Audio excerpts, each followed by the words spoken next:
A good day, greeted students. I hope you are doing well despite the pandemic and the calamities that we are facing right now. So for our second topic for our second quarter, so we are going to have synthetic division. So in our previous lessons, you are able to identify kung aling functions ba ang polynomial functions and alin ang hindi. And then you're able to use long division in finding the quotient of the given functions. So ngayon, we are going to, or I am going to discuss about synthetic division. So this one is the shortcut method in dividing functions. So for this video, our learning targets are, at the end of this lesson, we are expected to define what synthetic division is and how we can use synthetic division. And we are going to perform division of polynomials using long division and the synthetic division. So again, we are done with long division. So this time, synthetic division na lamang ang ating gagawin. So by definition, synthetic division is a shorthand or shortcut method of polynomial division in the special case of dividing by a linear factor, and it only works in this case. So bago natin gamitin yung synthetic division in dividing functions, so we have to consider some factors or some cases. So in using synthetic division, we have to make sure that the divisor is a binomial, or dalawa lang yung terms, whose leading coefficient is 1.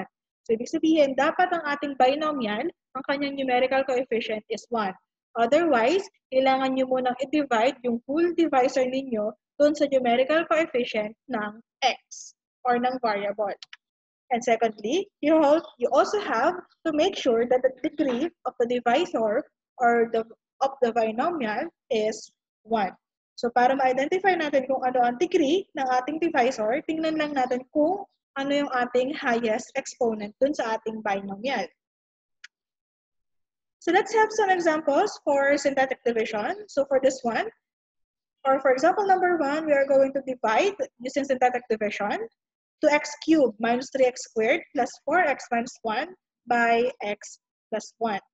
So ang una muna natin gagawin, we have to set up a synthetic division, and we have to make sure na yung ating dividend ay nakaayos siya from highest to lowest exponent. So in here, or in this given example, so nakaayos na siya ng highest exponent natin or highest term natin is 2x cubed, followed by 3x squared or negative 3x squared plus 4x minus 1. So again, kailangang sunod-sunod from highest to lowest ang ating exponent. Afterwards, tingnan naman natin yung ating divisor. So in using our divisor, kailangan muna natin siyang i-equate to 0. So our given is x plus 1. So ang ating magiging value ng x will be, so let's start with x plus 1 is equal to 0. And then, ililipat lang natin yung positive 1 dun sa kabilang side. It will give us x is equal to negative 1. So, dun po nang galing yung ating negative 1 sa ating left side ng synthetic division. So, after natin ma-identify ang ating divisor or value of x, so we are going to get the numerical coefficients of the terms of our function. So, let's start with ano yung numerical coefficient ng 2x cubed. Let's start with 2. And then, ang negative 3x squared, so kapag po siya ay may negative or minus, huwag po natin kakalimutan ng sign. That will give us negative 3. Followed by plus 4x, it will give us positive 4, hanggang yung ating constant term is negative 1. So, yung laging nasa dulo ng ating synthetic division is our constant term. Next, for our step number 2, we are going to bring down the leading coefficient to the bottom row. So kung ang ating leading coefficient is 2, we are going to bring it down. After bringing it down, for step number 3, we are going to multiply c by the value just written on the bottom row. So we have here yung 2, ay multiply natin sa negative 1, and then isusulat lang natin doon sa second column.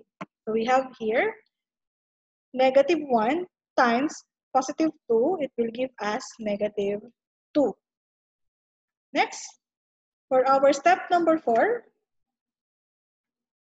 we are going to add the column created in step number 3. So we have here negative 3 plus negative 2. It will give us negative 5. And for step number 5, we are going to repeat the process until we reach the last column. So bring down natin yung 2. Then 2 times negative 1 will give us negative 2.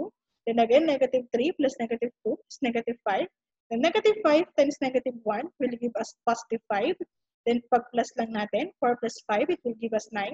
Then 9 times negative 1 will give us negative 9. Then negative 1 plus negative 9 will give us negative 10. And remember na yung ating last number na makukuha will be our remainder. So for this function or for this process, the remainder is negative 10.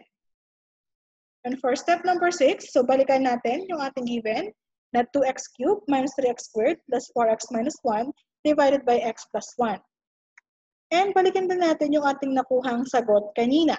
So paano pa natin isusulat ang quotient ng ating nakuha? So unahin natin yung ating exponent ng ating quotient. So again, ang ating given, 2x cubed po yung ating highest term. So kapag isinulat natin yung quotient, so tingnan lang natin yung highest exponent and then bawasan lang natin ng isa. So it will be, or the quotient's degree will be 2. Kung given ay 3, then 2 po ang ating degree ng ating quotient. Afterwards, kuhanin natin yung nakuha nating unang sagot dun sa ating synthetic division. So it will be 2x squared minus 5x. So, ang ating x ay pababa lang ng pababa ang magiging exponent niya. So from 2, ang kasunod na exponent niya is 1. So it will give us negative 5x plus 9. So wala na pong kasamang variable ang 9 kasi siya ang ating constant term. Then, lastly, our remainder. So since hindi given yung ating dividend, so ating remainder will be a fraction and then ang kanyang denominator will be yung ating divisor. So it will be negative 10 all over x plus 1. So another example. So you can pause this video para sagutan mo na yung ating next example. So you're going to divide the polynomial x raised to 6 minus x by a binomial x plus 2 and express the answer in the form d of x is equal to d of x times q of x plus r.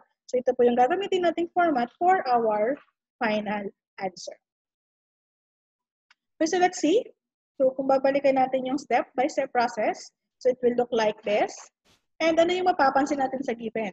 So mapapansin natin sa given, so hindi po kumpleto from 6 hanggang 1. So nawawala po yung exponent na 5, 4, 3, and 2. So ibig sabihin, we are going to replace those 5, 4, 3, and 2 ng 0 dun sa ating synthetic division kasama po yung ating constant term. So yung 1 natin dito, so siya po ang numerical coefficient ng x raised to 6. So exponent niya ay 6. Then yung 0, nakasunod ay para sa 5, 4, 3, and 2. So again, kailangan kung ilan or kung ano yung highest exponent natin, dapat yun yung number na columns na meron tayo plus yung constant term. Then yung negative 1 natin, since meron tayong negative x, so meron tayong value for 1. And then ang constant term natin, so since sa given ay walang constant term, we have to replace it with 0 as well. So same process pa rin tayo. Bring down natin yung first number. So it will be 1 times negative 2. It will give us negative 2. Then add lang natin. 0 plus negative 2 will give us negative 2. Then negative 2 times negative 2 will give us 4. Then 0 plus 4 will give us 4. And so on and so forth. Hanggang makarating tayo dun sa ating remainder na 66. So now we are done with the synthetic division. So we are going to express it in the form p of x is equal to d of x times q of x plus r. So yung p of x natin is our given polynomial function. Yung x minus 6 minus x is equal to our d of x is our divisor, yung ating x plus 2, times the quantity of yung quotient na nakuha natin. So again, in writing the quotient, So yung original nating function, tingnan natin yung highest exponent, bawasan lang natin ng isa, and then yun yung magiging degree ng ating quotient. So from 6, ang quotient ay magiging 5. And then, pababa lang siya ng pababa, 5, 4, 3, 2, 1, then constant term. Tapos kuhanin natin lahat ng numerical coefficient ng ating synthetic division. And kung mapapansin ninyo sa ating remainder, so wala po siyang over na denominator or hindi po siya naka-fraction. So bakit kaya? Kasi doon sa ating given na final answer, nasa unahan na po yung x plus 2 or yung divisor. Kaya hindi na po kailangan na siya ay i-over sa ating divisor. And at the same time, ang nakalagay lang po sa ating form ay plus r or remainder. So that is our synthetic division. So if you have questions, feel free to message us. And for the activities for this lesson, you can check your Genio accounts. So that will be all for this video. Goodbye and God bless.